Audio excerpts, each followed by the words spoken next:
President William Ruto's blood brother, who lives in abject poverty, finally exposed. Welcome to TMN Media and remember to subscribe. Now, Kenya has had countless stories about President William Ruto, the hustler who rose from selling chickens in Eldoret to the most powerful seat in the country. It's a story that has been polished, repeated, and celebrated until it became a national identity. The man who says he understands struggle, the man who built his fortune from nothing, the man who climbed the political ladder step by step until he reached the very top. But there is another story, a story far more raw, far more uncomfortable, and far less publicized, a story that paints a completely different picture of what family looks like behind the curtains of power. And it begins in the dusty outskirts of Eldoret,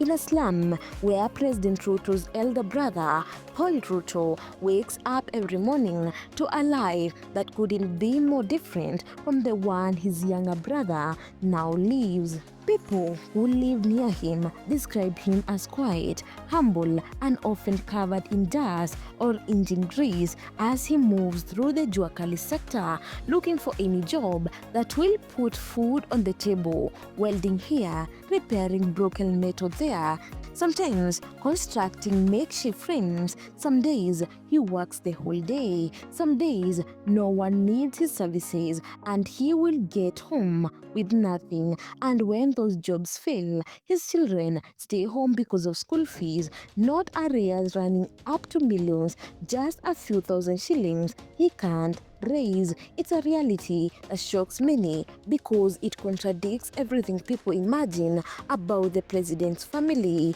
When people think the first family, they imagine wealth, privilege, comfort, connection, and power. But Paul, he says he has none of that, not even a stable source of income. What makes this entire story more dramatic is that Paul has openly stated he is indeed the blood brother of President Ruto, and he never just said it casually. He produced all photos, documents, and his ID during a KTN interview to prove he is the biological son of Mama Sarah Cheriot, making him William Ruto's elder brother. But how do two men raised under the same roof end up living lives that look completely different? Paul claims the tension between him and his brother did not start recently. He says the signs were there long before politics, long before power, long before the State House.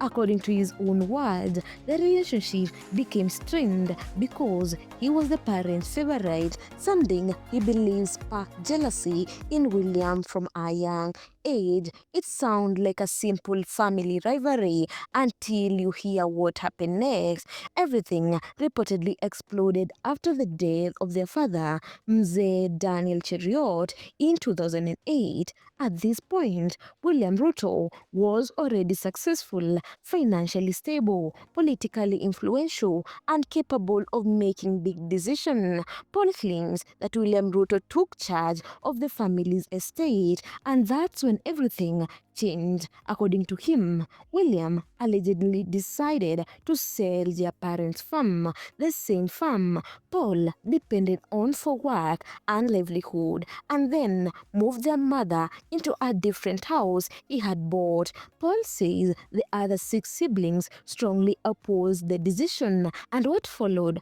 was an ugly, painful domestic abuse that split the family apart completely. And Paul, he was left jobless, no land to work on, no place to rely on, no peace within the family, and from there, his life spiraled downward. People often ask, why doesn't Paul just build himself back up? But that question ignores the reality of someone starting from zero with no capital, no land, no connection, and a family family conflict hanging over his head, he found himself in Eldoret slums, starting from nothing, not hustling his way to billions, just trying to survive day by day. And what makes this even more heartbreaking is the claim that Paul has on multiple occasions tried to approach his younger brother for help.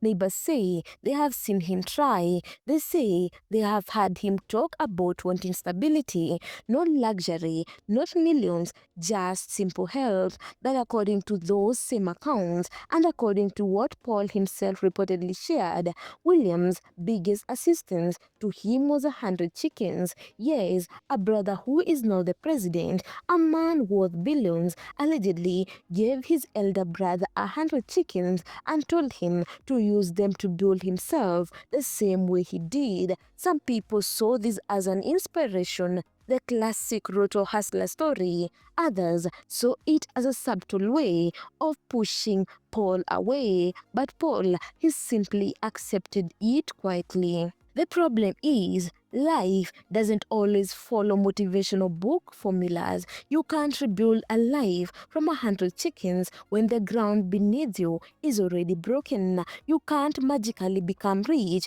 when you are already deep in poverty, struggling to feed children and working odd jobs to survive. And that's exactly where Paul's life has been struck. People who have met him describe him as a polite man, calm, unsurprisingly not bitter. He doesn't attack his brother publicly. He doesn't insult him. He doesn't demand money or property. He simply states his situation as it is. One quote attributed to him stands out. He said, "Every day is a blessing," and he has left everything to God, including the hope that one day he will get justice. That sentence alone tells you everything about the pain underneath, because for all the wealth, power, influence, and national prestige surrounding the Ruto family, Paul's life paints a picture many Kenyans never expect. Imagine two brothers.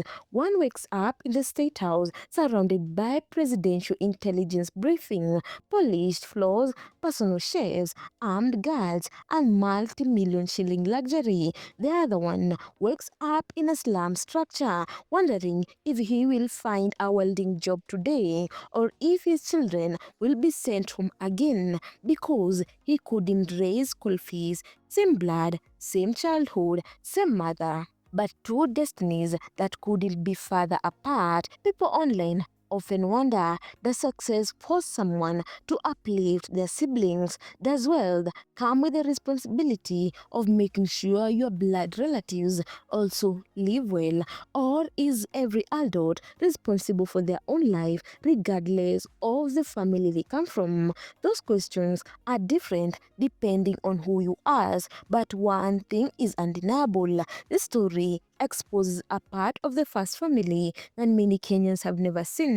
And as long as Paul continues living the way he does, struggling in the slums, working manual jobs, raising children in poverty, the contrast will always raise eyebrows, because whether one supports Ruto or not, the situation is hard to ignore. It is emotional, it is dramatic, it is painful, and it reveals that behind the grandeur of power, the first family is not as picture perfect as many imagine. Maybe there are deeper internal issues.